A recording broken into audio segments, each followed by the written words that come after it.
بسم اللہ الرحمن الرحیم۔ الصلاۃ والسلام علیکہ یا رسول اللہ وعلی آلک و صحابک یا حبیب اللہ، اللہم صلی علی محمد و آل محمد۔ یہ وظائف اور عملیات کا جو سلسلہ ہے، یہ کوئی ہم اپنی من گڑت سوچ سے یا کسی نظریے سے بیان نہیں کرتے۔ لوگوں کا اور بعض لوگوں کا یہ خیال ہے، کیونکہ ہمارے ملک میں بے شمار طبقات، کوئی مذہبی، کوئی سیاسی، کوئی رنگ باز، کوئی رنگ ساز، سارے طبقے پائے جاتے ہیں۔ ان کا یہ خیال ہے کہ ہم یہ وظائف و عملیات لوگوں کو بتا کر گمراہ کر رہے ہیں، لیکن میرا یہ خیال ہے کہ یہ قرآن کی آیات اور یہ احادیث کے اندر چھوٹی چھوٹی جو دعائیں زندگی کے معمولات، بیٹھنا، اٹھنا، کھانا، پینا، سونا، مسجد میں داخل ہونا، مسجد سے باہر نکلنا، واش روم میں جانا، واش روم سے باہر نکلنا، یہ آپ صلی اللہ علیہ وسلم نے تعلیم فرمائی ہے۔ اگر کسی کو ہم یہ کہتے ہیں کہ بسم اللہ الرحمن الرحیم پڑھ کر کھانا کھاؤ، پیٹ جلدی بھر جاتا ہے تھوڑے کھانے سے، تو اگر ایک بندہ بسم اللہ نہیں پڑھتا، 10 روٹیاں کھا جاتا ہے، تو بتاؤ یہ وہ خود گمراہ ہے یا ہم اسے گمراہ کر رہے ہیں؟ ایک مثال دے رہا ہوں۔ واش روم جانے کی دعا، اللہم انی اعوذ بک من الخبث والخبائث۔ جتنے بھی شیاطین ہوتے ہیں، جنات ہوتے ہیں جو لوگوں کو بہکاتے ہیں، اور ناف کے نیچے سے لے کر جتنی بھی بیماریاں ہوتی ہیں، یہ اس دعا سے ختم ہو جاتی ہیں۔ یہ نبی اکرم صلی اللہ علیہ وسلم کا تعلیم کردہ ہے۔ اور مسجد میں داخل ہونے کی دعا، اللہم افتح لی ابواب رحمت۔ جب باہر نکلتے ہیں تو اللہم انی اسألک من فضلک و رحمتک پڑھتے ہیں، تو کیا یہ گمراہی ہے یا کوئی قرآنی آیت؟ الحمدللہ رب العالمین الرحمن الرحیم، اس کو اتنے بار پڑھو، اتنے بار پڑھو، اپنے پر دم کرو، اس کو یوں کرو۔ مال کے لیے، تجارت کے لیے محنت کرنا، کوشش کرنا، پیسہ جمع کرنے کے لیے، اپنے اہل و عیال کو خوشحال بنانے کے لیے، اس میں گمراہی نہیں ہے، گمراہی نہیں ہے۔ کتابیں پڑھیں، یہ جو ذخیرہ رکھا ہوا نا، یہ اللہ کے کرم سے سارا حرف بحرف پڑا ہوا ہے۔ فقہاء کے قول بھی، صوفیاء کے فرمودات بھی، اور محدثین کی روایات بھی۔ آج کچھ طبقات یہ کہتے ہیں بھائی حج، عمرہ، قربانی یہ فضول خرچی ہے، اس سے تو کسی بیوہ کا گھر چل سکتا تھا، کسی یتیم کی لڑکی کی شادی ہو سکتی تھی، فلاں ایسا ہو سکتا تھا، فلاں ایسا ہو سکتا تھا۔ یہ صرف ہماری طرح ہی باتیں منسوب نہ کریں نا، کچھ اپنی طرف بھی سوچ لیا کریں۔ یہ مہنگے ترین بنگلے بنانا، گاڑیاں خریدنا، موبائل 2-2 لاکھ کا خریدنا، جوتے 50-50 ہزار کے پہننا، اس سے ان غریبوں کا کچھ سہارا نہیں بن سکتے؟ یا صرف مولویوں کے اوپر ہی تنقید کرنا سیکھیے؟ یہ میں اپنی کو بڑاس نہیں نکال رہا ہوں۔ جب سے یہ سوشل میڈیا، لوگوں کو ٹچ موبائل چلانا آ گئے نا، کوئی فیس بک چلاتا ہے، کوئی ٹک ٹاک چلاتا ہے، کوئی انسٹاگرام چلتا ہے، کوئی فلاں کوئی فلاں کوئی فلاں، جتنے بھی سوشل میڈیا کے اکاؤنٹس ہیں، تنقید کی برمار ہو گئی ہے۔ کوئی کسی کی اصلاح کرنے کے لیے پوسٹ نہیں لگاتا، اور بعض لوگ ایسی من گڑت قسم کی پوسٹیں لگاتے ہیں کہ اللہ پناہ۔ کل میں ایک پوسٹ پڑھ رہا تھا، جمعہ کے بعد کسی مقتدی نے امام صاحب سے کہا کہ دعا کریں اللہ ملک پر رحم کرے۔ تو انہوں نے جیب سے 5,000 کا نوٹ نکالا اور کہا یہ کس کا ہے، ہاتھ کھڑا کریں۔ 10 آدمیوں نے ہاتھ کھڑے کیے اور یہ کہتے وہ کہا کہ یہ نوٹ مجھے مسجد کے دروازے سے ملا ہے، نکالا اپنی جیب سے ہے۔ 10 آدمیوں نے ہاتھ کھڑے کرنے۔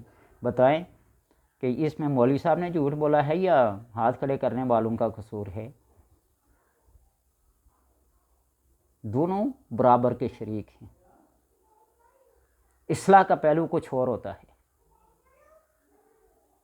تبلیغ کرنے کے 6 طریقے ہیں، اس بات کو مان لیں، تبلیغ کرنے کے 6 طریقے ہیں، جن میں سے ایک جائز ہے، وہ آپ اس کو سنت کہہ لیں، مستحب کہہ لیں، فرض کہہ لیں، واجب کہہ لیں، باقی 5 کے 5 مکروہ ہیں، حرام ہیں۔ ان چیزوں کا لوگوں کو بتائیں، پڑھیں، مطالعہ کریں، صرف گوگل پہ جا کے ساری چیزوں کو سرچ نہ کیا کریں۔ عمرہ کرتے ہیں تو اللہ نے توفیق دی ہے، حج کرتے ہیں تو اللہ نے توفیق دی ہے، قربانی کرتے ہیں تو اللہ نے توفیق دیا۔ قربانی کو، حج کو، عمرے کو چھوڑ کر کسی غریب، بیوہ، یتیم کی خدمت کرنا یہ اخلاقیات میں ہے۔ وہ کرے تو کرے، نہ کرے تو اس سے پوچھا جائے گا۔ لیکن ان چیزوں کو یوں بیان کر کے حج عمرے سے، قربانی سے لوگوں کو گمراہ نہ کریں۔ بات ذہن میں رکھنا۔ آج جو وظیفہ آپ کو بتانے لگا ہوں نا، وہ بہت ہی اعلیٰ درجے کا وظیفہ ہے۔ اسی بہانے سے لوگ قرآن کو پڑھتے ہیں، احادیث کو یاد کر لیتے ہیں، اور آپ صلی اللہ علیہ وسلم کا فرمایا من سمع مقالتی، جس نے میری بات کو سنا، یاد کر لیا، اس پہ عمل کیا اور لوگوں تک پہنچا دیا، نضر اللہ وجہہ، اللہ اس کے چہرے کو تر و تازہ رکھے۔ تو اس بہانے سے ہم کیا کرتے ہیں، کوئی قرآنی آیت پڑھ لیتے ہیں، کوئی 100 مرتبہ، کوئی 500 مرتبہ، کوئی کتنے مرتبہ، کوئی 1000 مرتبہ۔ بزرگان نے محنتیں کی ہیں، یہ جو عامل قسم کے لوگ ہوتے ہیں نا، محنت کی ہیں۔ اور میں ہر دفعہ کہتا ہوں کہ ایک ٹاپ کلاس کا عامل جو ہوتا ہے، جس نے اپنے من کو مار کر، روزہ رکھ کر، تنہائی اور خلوت میں بیٹھ کر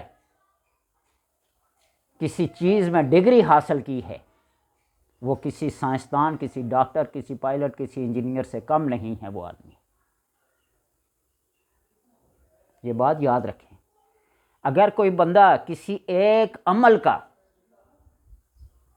عمل ہے، جادو کے توڑ کا، جسمانی امراض کا، یا لوگوں کو کوئی وظیفہ بتاتا اس کی حاجات پوری ہو جاتی ہیں، تو میں کہتا ہوں اس سے بہتر اور اس سے افضل انسان کوئی نہیں ہے۔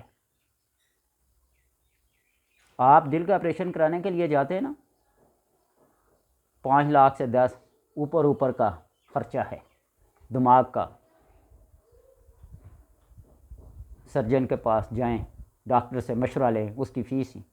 لیکن ایک جادو اور جنات جو ہیں، اس کا توڑ کسی ڈاکٹر، کسی حکیم کے پاس نہیں ہے، یہ کسی آپریشن سے نہیں ہے۔ میں پہلے بھی کسی ویڈیو میں یہ کہہ چکا ہوں نا کہ اگر جادو کے توڑ کا کوئی عمل ہے، اس کو 5 لاکھ روپیہ بھی دے نا، تو یہ بھی تھوڑا اس کے لیے۔ آج کا وظیفہ جو میں بار بار کہہ رہا ہوں بہت اہمیت کا حامل ہے، وہ ہے سورہ اخلاص کا۔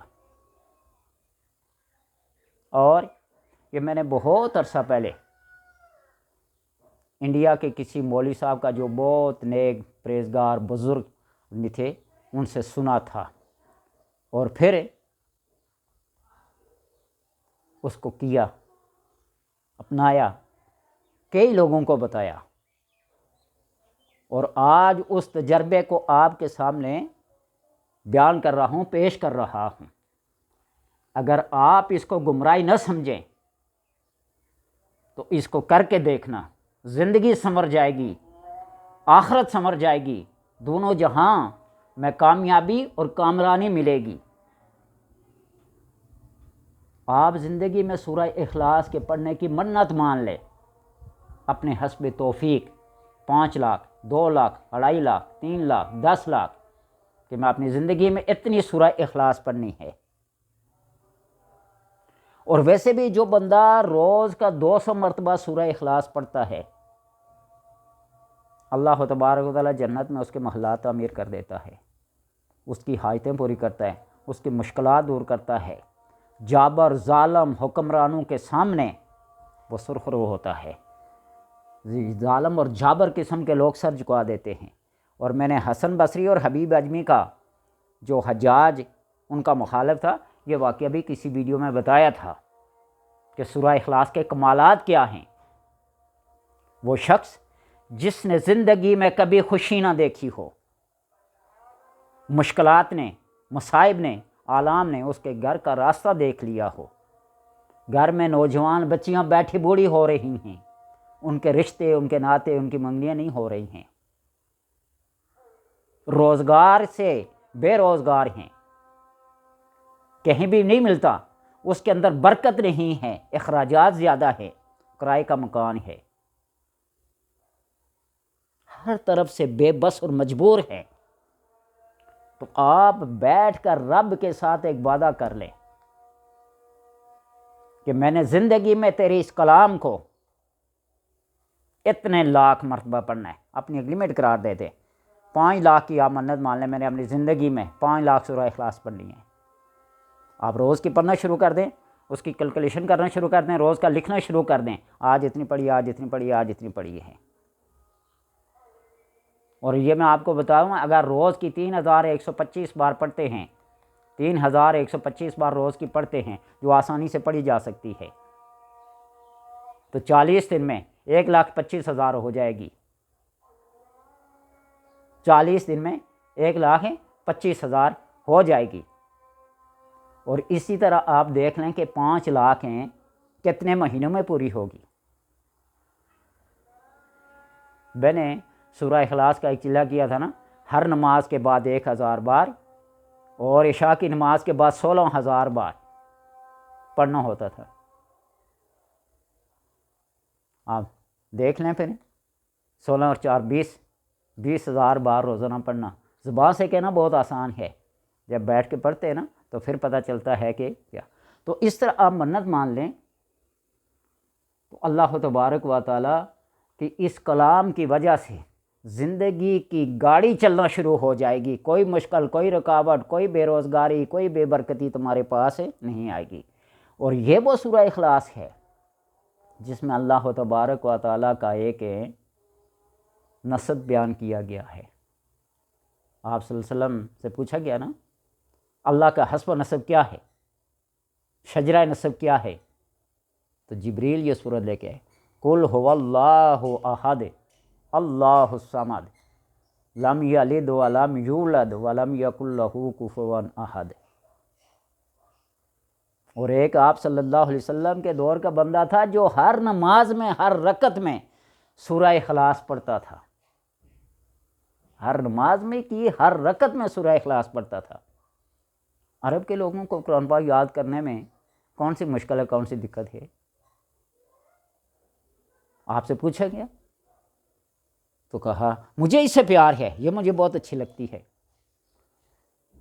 تو اس سورہ اخلاص سے پیار کر لو، اس اللہ کی کلام سے پیار کر لو، اقرار کر لو، وعدہ کر لو، تم مجھے نہیں چھوڑے گی، میں تمہیں نہیں چھوڑوں گا، حشر و نشر میں ساتھ رہیں گے۔ تو اگر یہ باتیں کرنے سے اگر آپ گمراہی میں جاتے ہیں تو بے شک جائیں، پھر بڑی خوشی سے جائیں۔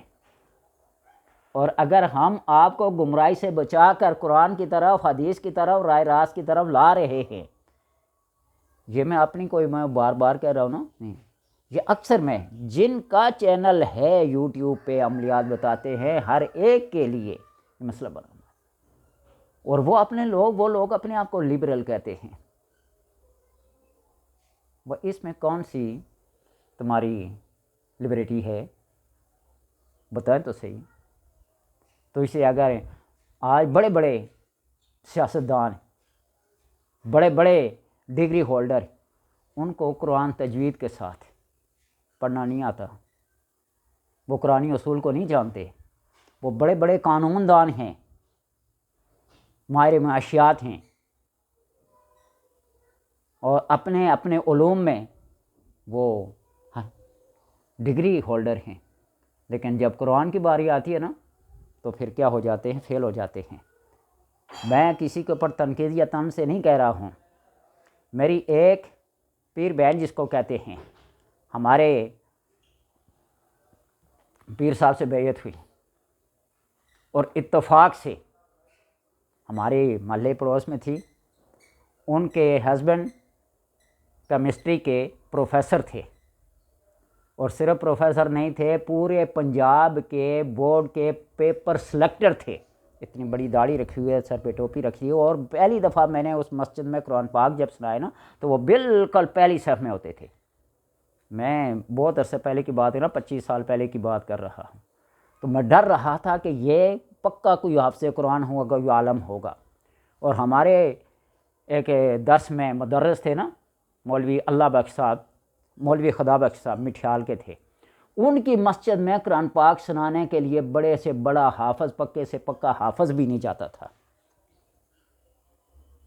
وہ مولوی صاحب حافظ قرآن نہیں تھے، لیکن وہ ترجمے کی اور اصول گرامر کے لحاظ سے وہ اس حافظ کی غلطیاں نکالا کرتے تھے، زیر سے زبر، زبر سے زیر، اور حافظ قرآن کو تیزی سے پڑھنے بھی نہیں دیتے تھے۔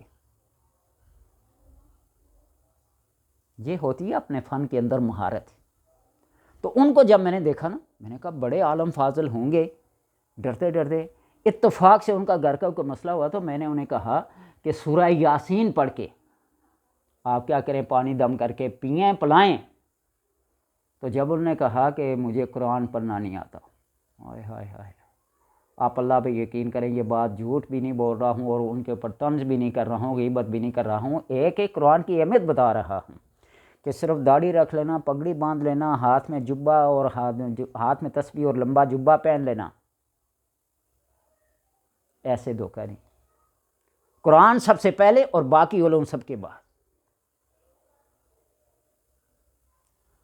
جنگوں میں جب آپ صلی اللہ علیہ وسلم کے دور میں بہت سارے حفاظ کیا ہوتے تھے، شہید ہوتے تھے، تو آپ سب سے پہلے اس کو رکھتے جو زیادہ حافظ ہے، یعنی زیادہ سپاروں کا، زیادہ صورتوں کا حافظ ہوتا تھا، قرآن کے بارے میں زیادہ علم رکھتا تھا، اس کے بعد پھر اس کا دوسرا تیسرا، آخر میں جو چند صورتیں۔ اور قرآن کی آخری 10 صورتیں میں کہتا ہوں کہ فرض اور واجب ہے ہر انسان کو یاد کرنی چاہیے، آخری 10 صورتوں کا وہ حافظ ہونا چاہیے، یہ فرض سمجھ لیں، واجب سمجھ لیں۔ تو لہٰذا میری اس ویڈیو کو نہ تنقید سمجھیں نہ طنز ہے، بلکہ ایک ہیں اپنے لیے رہنمائی سمجھ کے ہمارے لیے دعا کر دیں کہ ہم آپ کو گمراہ نہیں کر رہے ہیں، آپ کو راہ راست پہ لا رہے ہیں۔ اور سورہ اخلاص کے اس عمل کو آپ اپنی زندگی میں ایک بار ضرور کیجئے گا، آج ہی سے منت مان لیں کہ ہم نے زندگی میں سورہ اخلاص کو 5 لاکھ دفعہ پڑھنا ہے، اور پھر اپنے بیٹیوں کے بیٹوں کے رشتے ہوتے دیکھ لیں، اپنے کاروبار روزگار کے اندر خیر و برکت ہوتا دیکھ لیں، اپنی مشکلات کو، اپنے مصائب کو دور ہوتا دیکھ لیں۔ اگر یہ نہ ہوا تو گارنٹی دے رہا ہوں کہ آپ کا دست میرا گریباں، یہ اللہ کی کلام ہے۔ اور میں آپ کو اپنا معمول بتانا، اللہ کے کرم سے آندھی ہو، طوفان ہو، خوشی ہو، غمی ہو، سورہ اخلاص کو میں 200 بار روزانہ پڑھتا ہوں، پہلے 1000 بار پڑھا کرتا تھا، جب سے چلا کیا تھا نا 1000 بار پڑھتا تھا، لیکن وظائف زیادہ ہونے کی وجہ سے، لوگوں کی مصروفیات، جو لوگوں کے مسئلے مسائل، کالز وغیرہ، میسیج وغیرہ آتے ہیں، ان کو دیکھنا سننا، ان کو جواب دینے کی وجہ سے مصروفیات بڑھ جانے کی وجہ سے اس کو میں نے 200 بار ہر حال میں پڑھتا ہوں۔ درود پاک اللہ کا کرم ہے کہ اس تصویر پہ چلتا ہی رہتا اور مجھے درود پاک پڑھنے پہ کیا ہے، فخر ہے کہ اللہ تبارک و تعالی میرے اس درود کو قبول کرے، اور اللہ ضرور قبول کرتا ہے، درود پاک کو ضرور قبول کرتا ہے، درود پاک کو کبھی اللہ تبارک و تعالی رد نہیں کرتا۔ امام جلال الدین سیوطی رحمۃ اللہ تعالی نے لکھا ہے نا کہ ایک بندہ تھا، مر گیا، فرشتوں نے اگر سوال کیا من ربوں کا، لاجواب، کوئی جواب نہ دے سکا، ما دینوں کا، کچھ نہ سکے گا، اور آپ صلی اللہ علیہ وسلم کو قبر میں یوں پیش کیا جاتا ہے، تشریف لاتے ہیں اور فرشتے کہتے ہیں ما تقول، اس شخصیت کے بارے میں کیا خیال ہے؟ اس نے کہا لا ادری، میں نہیں جانتا۔ فرشتوں نے ڈنڈا اٹھایا نا، وہ گرز جو ہوتا ہے، آپ صلی اللہ علیہ وسلم بازو کو پکڑ لیا، یہ اگر مجھے نہیں جانتا تو میں اسے جانتا ہوں۔ آپ صلی اللہ علیہ وسلم کی شان پہ قربان، آپ کی رحمت للعالمین پہ قربان، آپ نے اس فرشتے کا بازو پکڑ لیا۔ جلال الدین سیوطی نے لکھا ہے، صحیح لکھا ہے غلط لکھا ہے، والعہدۃ علی الراوی، ذمہ داری راوی پہ ہے، بازو پکڑ لیا، یہ اگر نہیں جانتا میں جانتا ہوں۔ آپ کیسے جانتے ہیں؟ جب بھی یہ کسی آذان میں یا کسی کلام میں میرا نام سنتا تھا تو صلی اللہ علیہ یا رسول اللہ ضرور کہتا تھا، یہ مجھ پہ درود پڑتا تھا۔